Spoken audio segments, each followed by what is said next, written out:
I'm with John Williamson, National Director for the Canadian Taxpayers Federation in Ottawa. John, you mentioned in a Canadian Taxpayers Federation report that the Prime Minister announced a $41 billion tax relief, and that is an inflated number by some $8.8 billion. Also, the Conservatives are taking credit to the tune of $500 million for enacting a 2005 tax measure introduced by the Liberals. You describe these measures as magical mystery tax cuts. Now, John, why would the government engage in hocus-pocus, smoke and mirrors strategy like this? Well, look, I think most politicians engage in, they embellish their record, they try to hype it up for the electorate. Now, sometimes I think Canadians can live with these exaggerations and we don't mind them. But when you're talking about tax relief, and when the government, in this case the Conservative government, is trying to sell a tax relief that is 25% larger than it actually is, I think they should be called out on that. We went through some of the budget numbers for the 2006 and 2007 budgets that were tabled by Jim Flaherty, found all the tax relief measures we could find, discounted the personal income tax increase that they implemented in 2006, and realized that the Conservative government is in fact inflating their tax relief package by about $8.8 billion. Look, we're all for a $41 billion tax cut, but we think the Prime Minister should deliver that plan before he actually goes out and campaigns on it. And so this, I suppose, was a reality check from the Canadian Taxpayers Federation to just kind of send a signal that, in fact, your numbers aren't as big as you think they are, and we're going to call you on it. Because I think the government has been trying to suggest to Canadians the tax relief has been larger than they've actually delivered in those two budgets. Further in your report, John, you said that the Prime Minister is hesitant to offer tax relief so he can avoid running a deficit, even though the Finance Department reported the surplus had already hit $3.5 billion in 2 months into the fiscal year. Now, if the government can afford to loosen the purse strings, is he holding it back now only to coerce voters near an election like the spending spree we saw earlier this year? Or does Mr. Harper have the confidence to actually deliver a decent tax cut? Well, let me first start by the Prime Minister's statement that, in fact, he couldn't cut taxes or might not want to cut taxes for fear of going into deficit. This idea is absurd. Under the first 2 years of the Conservative, spending is up nearly 14% or $24 billion. The problem here is Ottawa is spending so much of the surplus, the government is now hesitant to cut taxes for fear of having to spend more down the road or not being able to say no to other spending demands. So there is certainly ongoing spending here that the government needs to tackle if they want to deliver broad-based, meaningful tax relief to Canadians. Now, I hope we don't wait until an election, because now we're hearing that election might not come until 2009. I think with the surplus growing and growing again every single month, now is the time for tax relief. And in fact, just in the last week or two, Finance has actually reported the surplus is now $6.4 billion for the first 3 months of the fiscal year. This is double what the Finance Minister said it would be for the entire year. So again, they are swimming in excess dollars, and they do need to cut taxes, yet they're reluctant to do so. Why that is, I don't know. It's one reason why we hope the Liberals are serious in their calls for tax relief.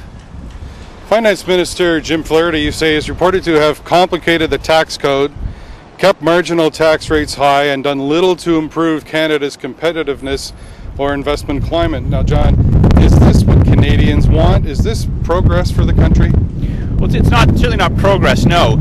All of these micro tax credit or boutique tax cuts, as we've been calling them at the Canadian Taxpayers Federation, they're just serving to make the tax code much, much more complicated. You think your taxes are hard to fill out now? Well, they're just getting harder and harder every single year with all these credits and deductions we have to keep track of. Now look, certainly some people will benefit from these boutique tax cuts, but not all taxpayers, and that's our big beef with them. This government, with these surpluses, should be looking to cut taxes broadly on income taxes in particular, to give all taxpayers a relief. We're all paying too much, and I think we all deserve to enjoy some of that fiscal dividend, and by that I mean the surplus ought to be returned to taxpayers in the form of lower taxes. So I think the government initially, they had some key campaign promises to enact, particularly the GST 1-point cut, for example. But look, these measures are now underway. It's now, I think, time to move on to broader tax relief that will actually improve productivity, that will actually help all individuals, all families in this country, that will make us more competitive, because right now the tax relief simply has not done any of that. You point out the CD Institute suggested that Ottawa rethink its policy of micro-tax breaks in favor of broad rate reductions, and the Conservatives are squandering an opportunity to strengthen the economy. Are we being led down the garden path by a questionable economic vision that cannot get past political ambition? Well, look, I think we're going to have some of these answers when the throne speech is delivered next month.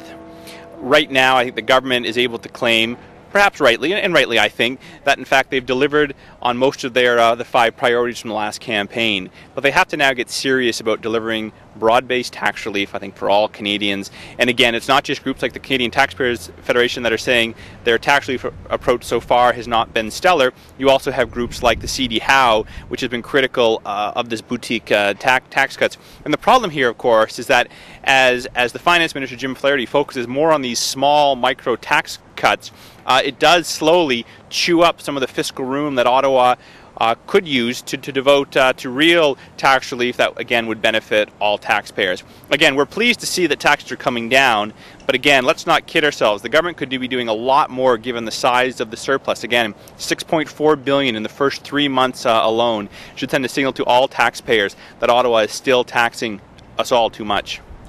Have Prime Minister Harper and his Finance Minister Jim Flaherty run out of ideas? I mean, with the last few days, the loonie fluctuation, that kind of thing, is there something that they could do now, or would that possibly be another Band-Aid solution? Well, gosh, I certainly hope they've not run out of ideas. They've only been in office for about 20 months. I think there is a sense that the Conservative government generally is adrift after delivering on its 5 priorities. One, of course, the crime bills are still before the Senate, but generally they managed to tick through their agenda. That's why I think this throne speech is so important, to signal to Canadians what's going to be the priority for the rest of the mandate. Because frankly, I don't think a lot of people know what it is the government wants to do on key domestic issues. We know about the war in Afghanistan. We know some of the climate change legislation they're pursuing, but on the day-to-day bread and butter pocketbook issues, I think a lot of people are wondering what's next. So I certainly hope they're not out of ideas yet. If they are, that's an opportunity for the opposition. Clearly, the economics of the government are still important, whether or not it is spending, taxes, or debt relief. These remain priorities for Canadians, and we hope they tackle them. Thank you very much for your time, John. Thank you.